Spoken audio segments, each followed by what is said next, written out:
From March 24 to August 19, 2012, the de Young Museum in San Francisco is hosting an extraordinary exhibition of the work of Paul Gaultier, the enfant terrible of French fashion. On press day, the designer gave a talk in which he spoke about the influences in his life, his grandmother, the movies, and his teddy bear. And he talked about his idea of beauty and the exploration of the masculine and the feminine. He was a dreamy, imaginative child who felt rejected at school, but found that through his drawing he could become the one who is not rejected, and this realization gave him the strength to become what he is now.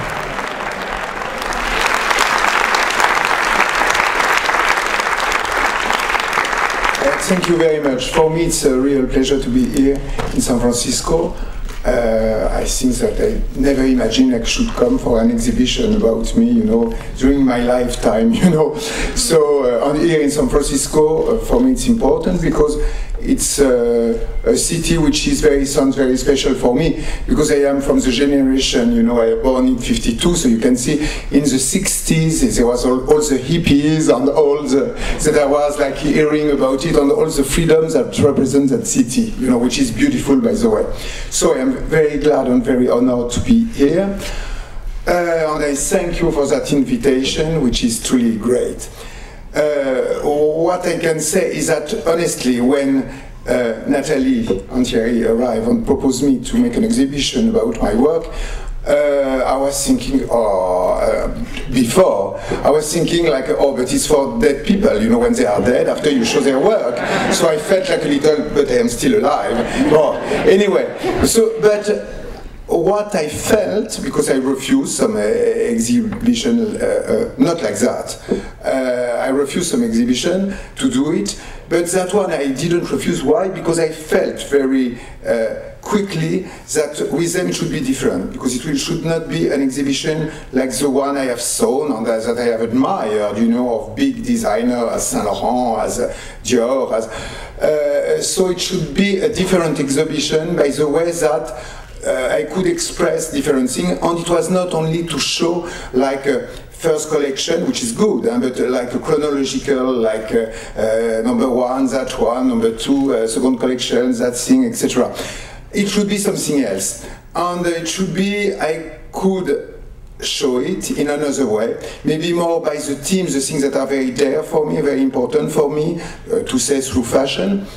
And because I want it alive, not like funerals, So and by the fact that I must say something to you, I don't know. I don't think I am an artist. honestly. I don't say it like with fake modesty. It's only because I think that we are in some way like designer is to be in connection with what's happening with the society, with the movement of society, or the desire of people, also what they need in some way. We have to be enough clever and sensitive to understand that and to propose them what they want. But it's a product that we are going to do. It can be beautiful, and maybe it's influence and it's it's influence and it has take in our head part of things that we find beautiful. Arts, it can be in it, but it's first of all is to wear the people. So the abstract thing, I respect some designers that do like very abstract clothes,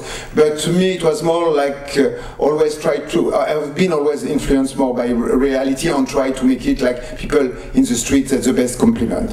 But one thing is that I like some artistic expression, and every year I go to Avignon, Festival d'Avignon, which is great, where there is a lot of play, and I saw 10 years ago, I think, it was a play called Les Aveugles, made by Denis Marlowe, voilà, by Denis Marlowe, which is Canadian, and I loved it, and it was all about like trompe-l'œil, and like faux semblant, and like looking like, it was looking like a monk that was speaking, and at the end of the show you realize that in reality they were not real, they were fake, and it was projection. So I love that, and I say, oh my God, I have something to do around that, because always I must say in my show, it was not I present my show since the beginning, going with what I love. It's mean like music. So always my show I present them not with the classical model way of walking. And I like to have girls that have that have like personality, and I try to show them through to show my clothes through them, because it's them the inspiration. So when I thought maybe for the exhibition it should be great to present it on alive people, but maybe with the Marlowe. But will he accept to do it? Because fashion is not art. So maybe for him it will be something vulgar that he will not. That is the French way of thinking, you know. I think. So he will not accept to do that vulgar thing, you know, for even an exhibition. And he accepts, so I was very flattered and like that. So it makes a lot of life, and I must say that it's a show in a way like which is good, because the model are speaking. Because you know there is always that attitude about women which is very misogynistic. It's like to say a woman has to be beautiful and to shut up. You know, it's stupid. You know, or it's really stupid. It's scandal, because it's the contrary. Sometimes it's some men that should better stop to speak. And anyway, I will stop very soon, because me myself I will see stupid things. So I was happy, because like that, women, women and men, we make them speak, you know. And I was it was hard to do. The technique is incredible. And you will see me even speaking a little more than I am doing now. So I think the best thing is that I stop to speak.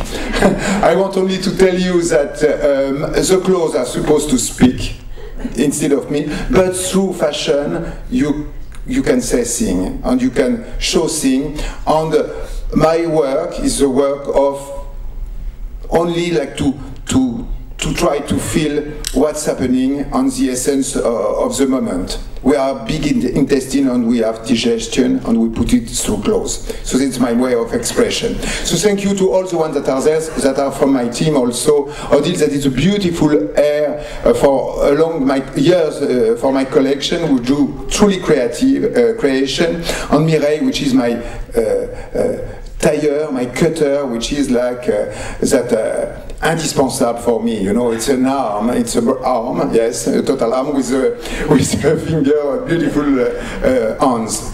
So now I have only one thing to say. I hope you will enjoy that collection. I hope you will that exhibition, which is beautiful. On me, so honored because of what I wanted to say also about like the men. You know, especially in San Francisco. I mean, it has a bigger sense.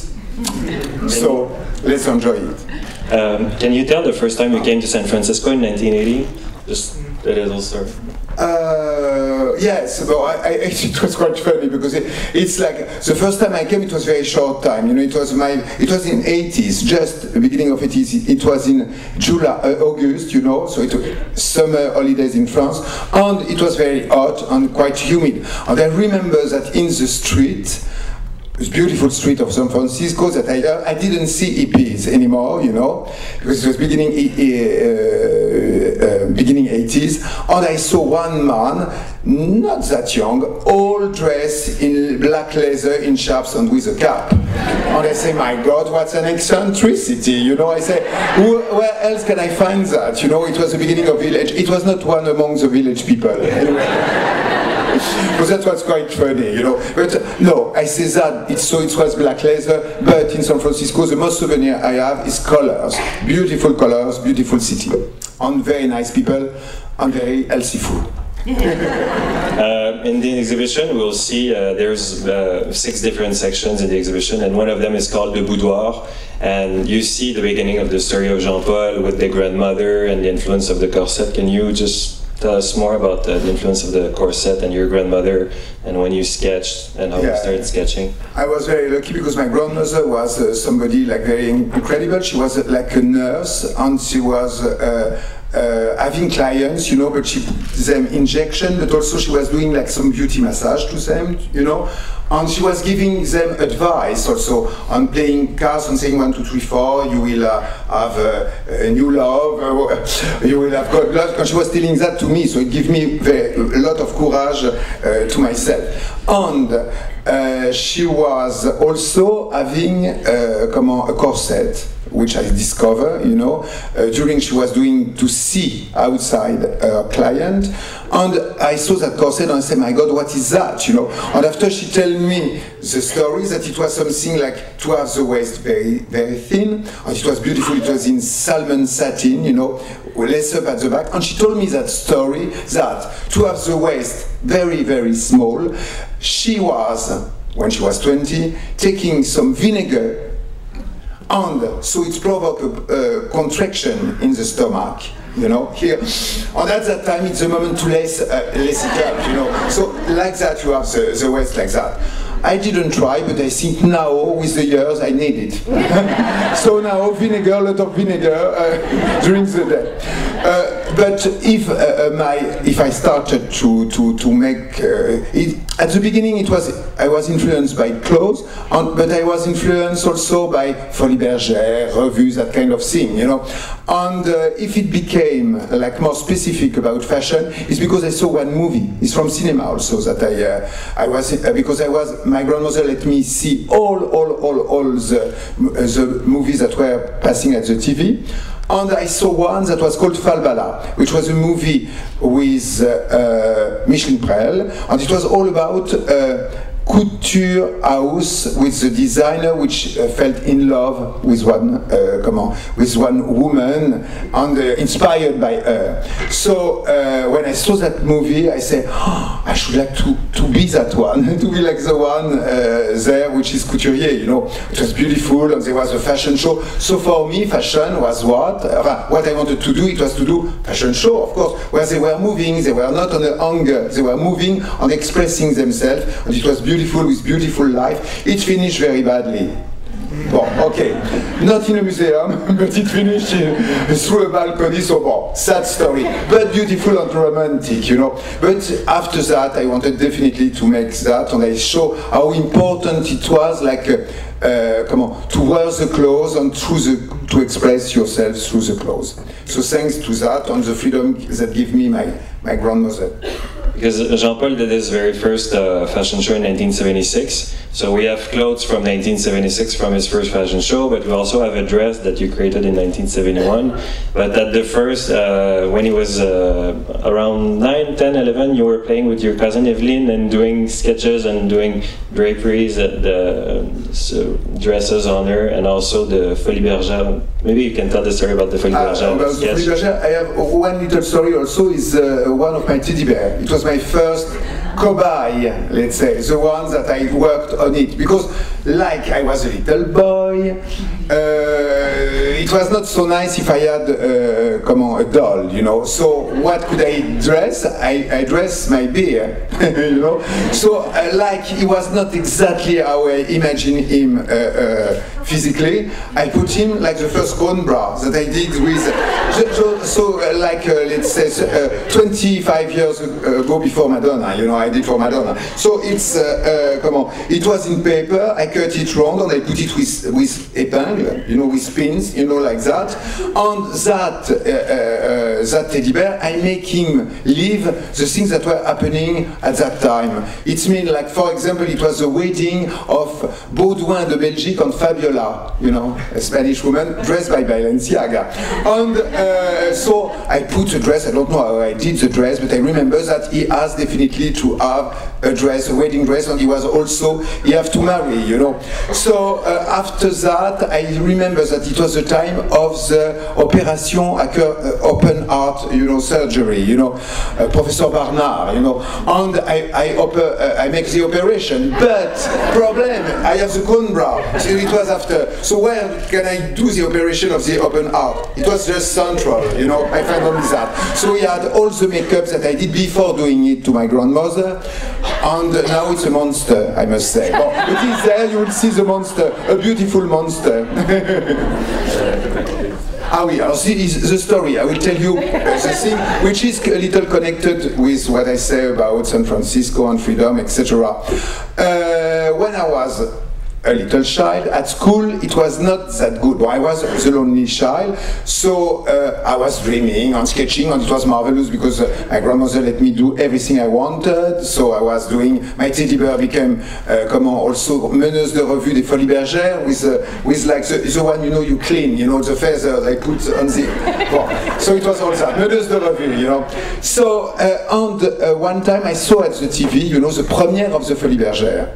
And there, it was beautiful because it was hanging on a cintre, I don't know how you say that, well, hanging and going down, the girls were with fishnet and strass, not Swarovski, but it was very glittering, it was very beautiful, and with ostrich feather, very beautiful, and I was, surprised, so surprised and so impressed that the day after at school, I sketch my, what I have seen the day before.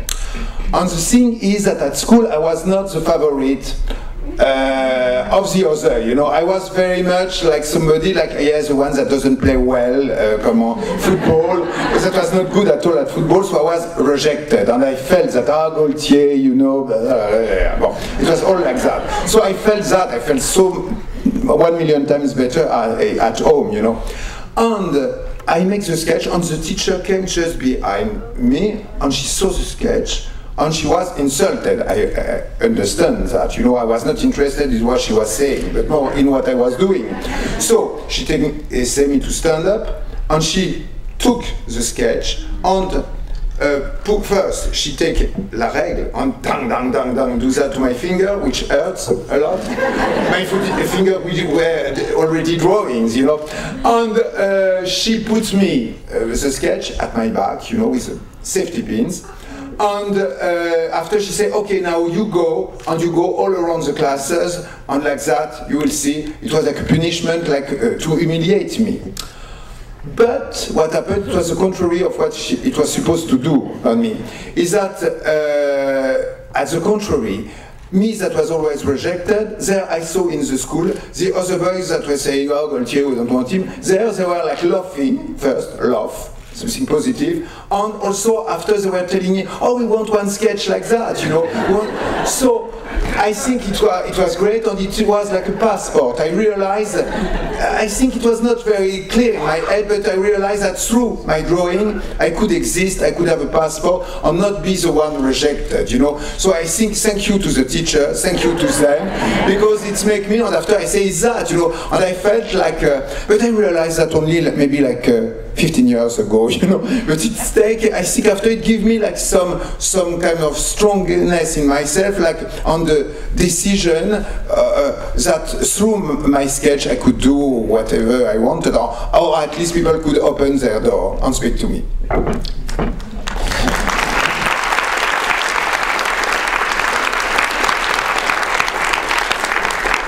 Also in the exhibition, because it's not chronological, it's all the very strong themes that Gaultier has in his work. So it's the lingerie, skin deep, with all the influence of the skin and the tattoos, and also urban jungle with all the influence of the different kind of beauties that Jean-Paul cherishes so much.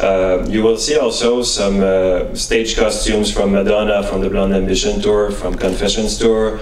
But also costumes from Pedro Almodovar movies, because you collaborated 3 times already with him, and others from The Fifth Element. How do you work? What's the difference between your work with, like, let's say Madonna and haute couture and ready to wear? Are you influenced? They ask you to do their clothes because they want them to be very Gaultier. How these collaborations come to fruition? Well, I think it's very different experience than to do like a fashion show or a collection, because the collection is with the structure, some structure of like wearability, and also by the fact that we have some price and some. And also the fact that it is my own collection, so in some way I am also the one directing, let's say. There, when it is to work with Madonna, it was different because we were very much in common by the way of seeking the thing on masculinity and femininity and definition of masculinity and femininity. So it was very much like a collaboration, let's say, we were telling the same story, let's say. But with somebody like Almodovar, Peter Greenaway, Luc Besson, and Jeunet et Caro, who did Amélie Poulain, you know, but me, I worked with them with City of the Lost Children, you know. So it was great, because first I was very lucky, and I am very lucky, because I admired their work, you know, and they came to me to ask me if I could do the clothes, you know. So it was great, because it was different by the fact that, so they wanted to have something of Gaultier, but my vision, but about their story. So it's them that direct, it's them that have an idea, and it's like they have the idea of the story and how they see their own personage. You know, they have an idea, maybe even if it is vague, it's quite precise what they want to show through the clothes, you know, the personality of the character, you know. So that was each time a great experience to see how they work and how definite and how upset and passionate they are. Because I must say that even there is one particularly that let's say that his test like for, let's say, dressing himself is not so important, but for him, but even in his house or like that, is like quite strange. But when he become about like how to dress and how he sees his personage, it becomes very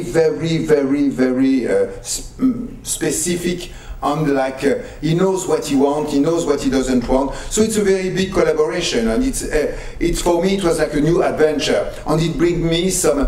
I must say thank you only to fashion, because fashion brings me the fact like to also to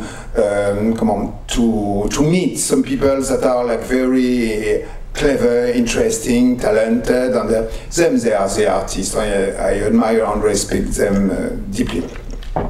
Also, in Jean-Paul's work, you'll notice that there's a generosity in the message of his work, of his clothes. There's a very strong social message, because you see his fashion is to be worn by everyone. Even the way he casts his fashion shows, you have all kinds of different peoples.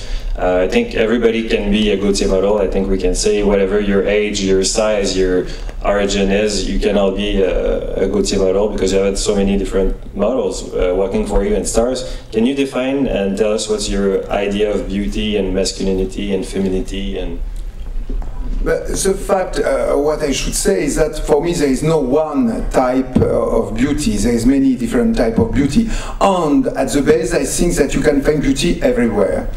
Beauty exists everywhere. One thing that became, let's say, symbolic of that, you know, it's one time I was like with my cat. I have always a cat. Still now it's not the same one, but I have a cat. And I was opening, you know, like the can, you know, like the conserve with the food for cat, you know. And I was opening like that, and I take out the meat. And after I look at it and I say, oh, but it looks like, like bracelet, you know, African bracelet. It could be a jewelry. And I say, oh, why not to make it, put it in silver, and it become like a jewelry, like a bracelet, like that. So I did like things with the can, and even it became the protection of my perfume, you know, which is like can be in some way like a paradox, total paradox with perfume on the can, you know, which is something like very industrial and like that. So it's only the fact that when you look at something not in the way it is a can for meat for cat, you know, you see it as an object. You can see beauty in it, and there is beauty in it. So I think for everything is like that. There is not only one type of beauty. For men, women, for everything, you know, there is many different ethnic. It was important for me, like since the beginning, you know, like to show model. I didn't choose to be model non-professional because I didn't want the professional. But the thing is and was that there was stereotype of model. They were all working in the same way. That was in 76, you know, my first collection. So they were all like working in the same way, very professional, but too much the same. It's why, like, I wanted to show some girls that I have seen that were not model, but they were very cute and they were loving fashion and they have like an interesting character. I was interested more in character, some personality, and a way of moving which was not especially, or not at all even, the way of professional, because too much professional become robotic, you know, which I didn't like. I like personality coming out. It's why sometimes I have no problem with the hair, which I love to work with or deal with the hair, but with the makeup I have more problem, because sometimes I think it's cover and doesn't show the beauty, and why I have chosen the model, you know. The hair is super important too, but I feel from freedom in it. I think it's like, because it's more like, let's say, like more sensual, and it's give color also. It gives color, and you can mix the color with the hair, so it's very inspiring. So I took some models that were truly like beauty, completely different, as Farida Kelfais, that will come, she will come today. And now she's directing like even documentaries, etc. that will come out tomorrow, I think, the documentary. And she was beauty. She was coming from Algeria. She was French Algeria, and she was super beautiful. And truly, I was like shocked when I saw her. So different beauty. The nose very special and like super beautiful, you know. And I was touched by that, because it was not only the very beautiful blonde. I love beautiful blonde. I love red hair. I love the ones that have character, you know. The one character, and that maybe it's the fact that I was rejected because I was different, you know, that I went on be inspired by people that were different. I remember when I was at school, there was one girl that was comment on appelle ça, pied noir, which she was coming from Algeria, but she was not Algerian, she was French, coming back from the colony, let's say.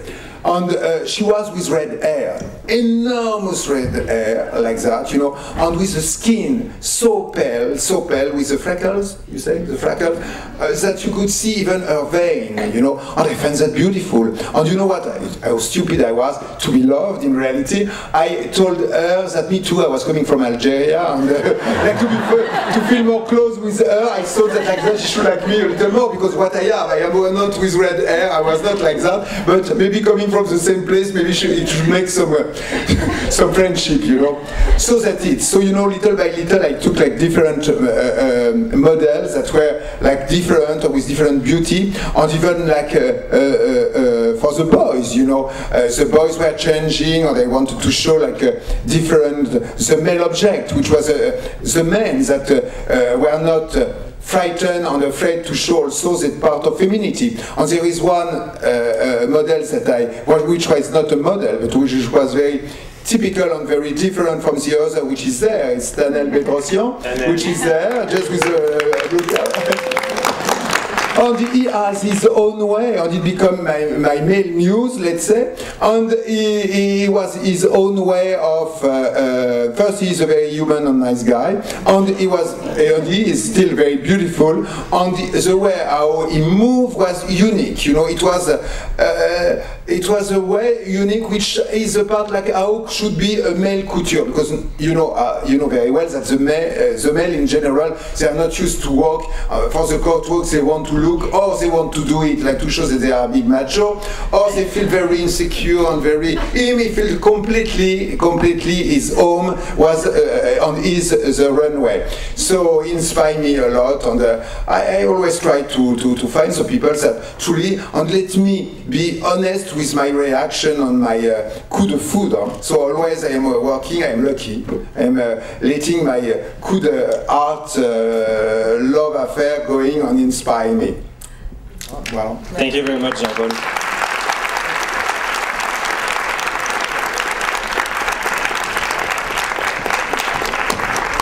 Thank you so much. And so we'd like to invite you all into the galleries and to see this exceptional exhibition.